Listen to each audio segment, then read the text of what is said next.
नमस्कारम सद्गुरु। जब कोई बीमार हो और मरने के कगार पर हो तो वो समय उन्हें आराम और सांत्वना देने का होता है या मौत के बारे में बात करके उन्हें इसके लिए तैयार करने का होता है? देखिए, जब कोई बीमार हो और अगर दुर्भाग्य से उन्हें वाकई कभी ये एहसास नहीं हुआ हो कि जीवन नश्वर है और उन्होंने अपने भीतर इसके लिए तैयारी नहीं की है किसी भी रूप में, उस समय अगर आप उनसे कहते हैं कि अब आप मरने वाले हैं तो ये भयानक होने वाला है। तो जब कोई बीमार पड़ता है तो कई तरीकों से वो असहाय हो जाते हैं। उस असहाय हालत में वो एक छोटे बच्चे की तरह बन जाते हैं या वे छोटे बच्चों की तरह बन जाते हैं। आप बच्चे से इतना प्यार करते हैं। इसके दो पहलू हैं। एक ये है कि वो छोटा और प्यारा है, दूसरा ये है कि वो असहाय हैं। आपको ये अच्छा लगता है?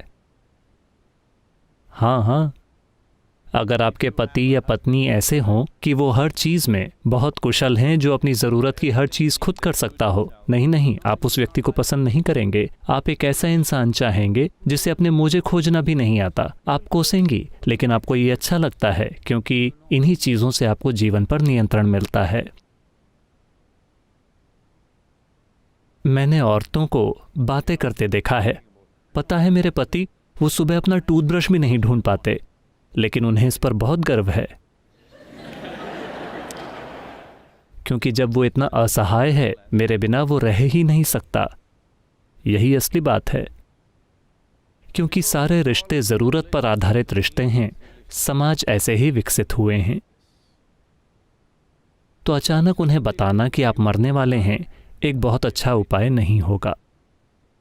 इस देश में इसे एक बहुत महत्वपूर्ण चीज़ बनाया गया था। लोगों ने इस बुनियादी ज्ञान को एक तरह से पूरा नष्ट कर दिया है। एक बेटे का होना बहुत महत्वपूर्ण होता था, किसी लिंग भेद के कारण नहीं, बल्कि समाज की बनावट और प्रकृति ऐसी थी कि अगर आपकी बेटियां हैं तो एक उम्र में वो चली जाएंगी। तो अगर वो आपसे 10 या 25 किलोमीटर दूर पास के गांव में भी हैं तो वो या तो गर्भवती होगी या उसका एक छोटा बच्चा होगा या उसके पास उस घर की जिम्मेदारियां होंगी जिसमें वो गई है और उसे 25 किलोमीटर पैदल चलकर आना होगा। कोई ट्रांसपोर्टेशन नहीं होता था, तो काफ़ी संभावना है कि अगर आप मर रहे हैं तो वो नहीं आ पाएगी। हमेशा यही स्थिति होती थी। एक बार फिर हम अब वैसी ही स्थिति में पहुंच गए हैं, क्योंकि ज़्यादातर लोगों के लिए उनके बच्चे किसी दूसरे देश में या कहीं बहुत दूर हैं कि वो नहीं आ सकते या वायरस के कारण वो नहीं आ सकते। तो इस वजह से एक बेटे का होना बहुत महत्वपूर्ण होता था, क्योंकि इस समाज में एक बुनियादी कर्तव्य जो बहुत अच्छे से स्थापित था, दुर्भाग्य से आज उसे भुला दिया गया है। वो ये था कि जिस पल माता पिता ऐसे मुकाम पर आते हैं जहाँ जैसे ही बेटे की शादी हो जाती है, जैसे ही वो होता है, तो बेटे की एक जिम्मेदारी ये थी कि वो माता पिता को एक यात्रा पर लेकर जाए, तीर्थ स्थानों की यात्रा पर। ये घूमने फिरने के लिए नहीं है, ये उनको याद दिलाने के लिए है कि वो नश्वर हैं, उनका समय करीब आ रहा है। अब समय आ गया है कि वे अपने आंतरिक कल्याण में निवेश करें। हाल ही में एक वीडियो आया था जो पूरे देश में वायरल हो रहा है। एक आदमी अपनी बूढ़ी माँ को उठाकर ले जा रहा है। आपने वो वीडियो देखा है? क्योंकि यह आदमी जब बच्चा था तो बहुत बीमार हो गया था। हर किसी ने सोचा कि वो मर जाएगा, लेकिन उसकी माँ ने हिम्मत नहीं हारी और उन्होंने किसी देवता से इतनी तीव्रता से प्रार्थना की कि बिना किसी दवाई के उसकी तबीयत ठीक हो गई। तो तब से वो अपनी माँ को लेकर जाना चाहता है, जो कि माँ का सपना है कि वो देश के तीर्थ स्थानों पर जाएं। अब गरीब होने के कारण उसके पास पैसे नहीं थे, तो उसने बांस से एक चीज़ बनाई। एक तरफ उसने ज़रूरत की चीज़ें रखी, कपड़े ये और वो, और दूसरी तरफ उसकी माँ, और वो उन्हें उठाकर एक जगह से दूसरी जगह पैदल जा रहा है, जहाँ भी वो जाना चाहती थी। पूरे देश में अपनी माँ को उठाकर और उतना ही वजन पीछे की तरफ रखकर पैदल जा रहा है। पूरे देश में ये वीडियो हर कहीं देखा जा रहा है क्योंकि ये बुनियादी कर्तव्य था। इससे पहले कि वो चलने फिरने में असमर्थ हो जाएं, बेटे को उन्हें तीर्थ यात्रा पर ले जाना चाहिए। तीर्थ यात्रा घूमने फिरने के लिए नहीं, बल्कि उन्हें ये याद दिलाने के लिए कि उन्हें भीतर की ओर मुड़ना चाहिए। तो ये चीज़ हमारे समाज से पूरी तरह चली गई है। हम सब सोच रहे हैं कि अगर आप 70 या 80 साल के हैं तो भी आपको सिनेमा जाना चाहिए, आपको पार्टी में जाना चाहिए, आपको ये करना चाहिए, आपको वो करना चाहिए, क्योंकि ये पूरी चीज़ हमारे पास पश्चिम से आई है। अगर आप 80 के हों तो भी आपको ऐसे बर्ताव करना चाहिए मानो आप 18 के हों। अभी भी आपको डेटिंग ऐप पर होना चाहिए। हाँ, लोग हैं, दुर्भाग्य से। तो अचानक उन्हें ये बताना एक अच्छी बात नहीं होगी। ये ऐसी चीज़ है जिसे आप सिर्फ उस व्यक्ति के आधार पर तय कर सकते हैं। इसका कोई एक आम नुस्खा नहीं है, लेकिन ये महत्वपूर्ण है कि इससे पहले कि वो बीमार पड़ें, उनके सामने ये बात रखी जानी चाहिए। उन्हें इस अज्ञानता में नहीं रहना चाहिए कि वो हमेशा के लिए जीने वाले हैं। तो वो अपने बच्चों के साथ कुछ हद तक जुड़ जाएंगे और फिर अपने खुद के कैरियर और काम वगैरह के साथ। अब वो रिटायर्ड हैं, वो बूढ़े हो रहे हैं, अब वो बेचैन हैं। नाती पोते कहाँ हैं? आपको उन बच्चों से इतना प्यार कैसे है जो अभी तक पैदा भी नहीं हुए हैं?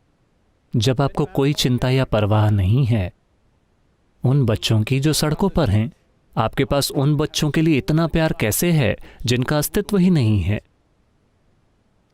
क्योंकि आप जीवन के साथ एक बार फिर जुड़ना चाहते हैं, जैसे कि एक नई शुरुआत हो, क्योंकि ये आपको जीवन की एक नई खेप देगा, जुड़ाव का एक और स्तर, इस भ्रम का एक और स्तर की चीज़ें हमेशा के लिए चलती रहेंगी। तो अगर वो सारी चीज़ें नहीं हैं तो लोग हताश हो जाएंगे, वो अपना मानसिक संतुलन खो देंगे। दुर्भाग्य से ये सारी चीज़ें हो रही हैं। तो आपको उन्हें बताना चाहिए या नहीं अगर वो बीमार हैं और अपने अंतिम समय की ओर बढ़ रहे हैं? शायद इतने सारे शब्दों में नहीं, लेकिन आपको एक ऐसा माहौल बनाना चाहिए कि उन्हें इसका एहसास हो जाए, वरना आप बहुत बड़ा अन्याय कर रहे हैं। आप बहुत बड़ा अन्याय कर रहे हैं एक नकली माहौल बनाकर। सब ठीक हो जाएगा, नहीं, हम घर वापस जा रहे हैं, आप अस्पताल में हैं, डरिए मत, हम वापस घर जा रहे हैं, सब ठीक हो जाएगा। और फिर आपके पोते की शादी आ रही है 5 साल बाद, हमें क्या करना चाहिए, इसके लिए योजना बनाना। ये जीने का एक बेकार तरीका है। ये बहुत महत्वपूर्ण है हर इंसान के लिए कि जब हम अपने समय के अंत तक पहुंच रहे हों तो हम इसका सामना समझदारी और जागरूकता के साथ करें जहां तक संभव हो सके। अगर आप पूरी तरह से जागरूक हैं तो इसके बारे में कहने के लिए कुछ भी नहीं है, वो मैनेज हो जाएगा।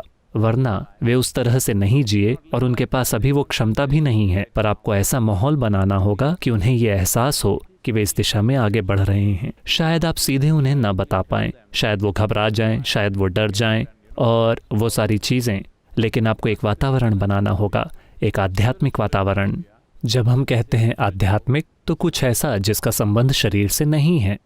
बस अभी जीवन आपको एक ऐसे स्थान पर ले जा रहा है जहां अब ये शरीर के बारे में नहीं है। उन्हें ये बात समझ आनी चाहिए। लेकिन आजकल कई घरों में मैं दुर्भाग्य से कुछ घरों में रहा हूं जहां ऐसा हुआ है कि वे उनकी सभी पसंदीदा खाने की चीज़ें बनाने की कोशिश कर रहे हैं और कह रहे हैं ये खाइए, वो खाइए। अगर ये उनकी मौत को और जल्दी बुलाने का आपका तरीका है तो ये फिर से दुर्भाग्यपूर्ण है। ये इसे करने का तरीका नहीं है। ये बहुत बहुत बहुत ज़रूरी है कि शारीरिक चिंताओं को कम किया जाए। भोजन की, आराम की और कपड़ों की, आपको इसे नीचे लाना चाहिए और इसे बहुत स्पष्ट करना चाहिए। अगर शब्दों से नहीं तो एक वातावरण स्थापित करके कि हमारा समय करीब आ रहा है। ये हम सभी के लिए आएगा। जब इस व्यक्ति की बात आती है तो ये महत्वपूर्ण है कि ज़रूरी वातावरण उपलब्ध कराया जाए और पूरा परिवार या जो कोई भी वहाँ है वो उन्हें किसी न किसी चीज़ में खींचने की कोशिश न करे, बल्कि एक ऐसा माहौल पैदा करे जो उन्हें उस दिशा में आगे जाने दे। कई सरल चीज़ें हैं जो की जा सकती हैं। मुझे लगता है कि डेथ बुक में हमने इसे विस्तार से बताया है, लेकिन साधारण चीज़ें जो आप कर सकते हैं, बस एक तेल का दिया जलाएं, वनस्पति तेल का दिया या घी का दिया। तेल का दिया बेहतर है, माफ़ कीजिए, वनस्पति तेल का दिया बेहतर है। एक दिया जला कर रखें। कुछ सरल मंत्र या कुछ ऐसा जो आपको याद दिलाए कि ये शरीर के बारे में नहीं है। अगर बस इतना याद दिलाया जाता है तो जीवन के पास पर्याप्त विवेक होता है कि वो उसे पकड़ ले। लेकिन अगर आपने अभी तक एक शब्द भी नहीं कहा है, किसी का रुख इस दिशा में ज़रा भी नहीं है, और अचानक आप उन्हें बताते हैं आप मरने जा रहे हैं, तो वो शायद बहुत क्रूर हो और शायद ये अनावश्यक रूप से एक अशांति पैदा करे जो उस व्यक्ति के लिए ज़रूरी नहीं है। तो इसे कैसे किया जाना चाहिए? ये ज़रूरी है कि हर कोई देखिए उस व्यक्ति के आसपास सामान्य स्थिति बनाने की कोशिश न करें। हर कोई घूम फिर रहा है, बच्चे आकर कह रहे हैं दादी जी दादाजी मैं आपसे प्यार करता हूँ, सब बढ़िया है। ऐसा मत कीजिए। अगर बच्चे हों तो भी अगर वो अंदर आते हैं तो उन्हें धीरे से अंदर आना चाहिए और बस यूं ही वहाँ होना चाहिए। उन्हें समझना होगा कि परिस्थितियाँ बदल रही हैं।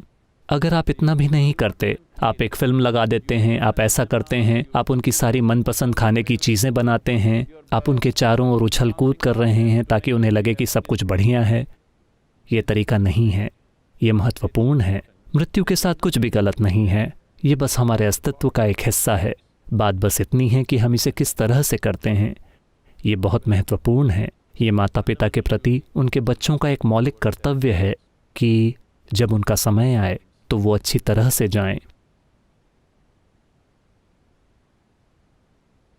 सबसे सरल बात है, अगर आप आध्यात्मिक हो जाते हैं तो शुरू में वो विरोध करेंगे, वो संघर्ष करेंगे, लेकिन उसके बाद ये एक इंसान की स्वाभाविक समझ है कि मेरे से आधी उम्र का व्यक्ति शारीरिक और मानसिक विवशताओं पर ध्यान नहीं दे रहा है और वो खुद के साथ कुछ कर रहे हैं। मैं क्या कर रहा हूँ, ये विचार स्वाभाविक रूप से किसी भी इंसान में आएगा। तो अगर आप कोई आध्यात्मिक साधना या कुछ भी कर रहे हैं तो उसे अपने माता पिता के सामने करना अच्छा है, भले ही वे रुचि ना लें। Yes. अगर उनमें प्रतिरोध है और उन्हें इसमें कोई रुचि नहीं है तो भी अपनी आंखें बंद करके बैठना अच्छा है। धीरे धीरे उन्हें बात समझ आ जाएगी, क्योंकि इसके भीतर एक गहरी समझ है जो जानती है कि ये हमेशा के लिए नहीं है। शरीर में ये समझ है, दुर्भाग्य से ये सिर तक नहीं पहुंची है।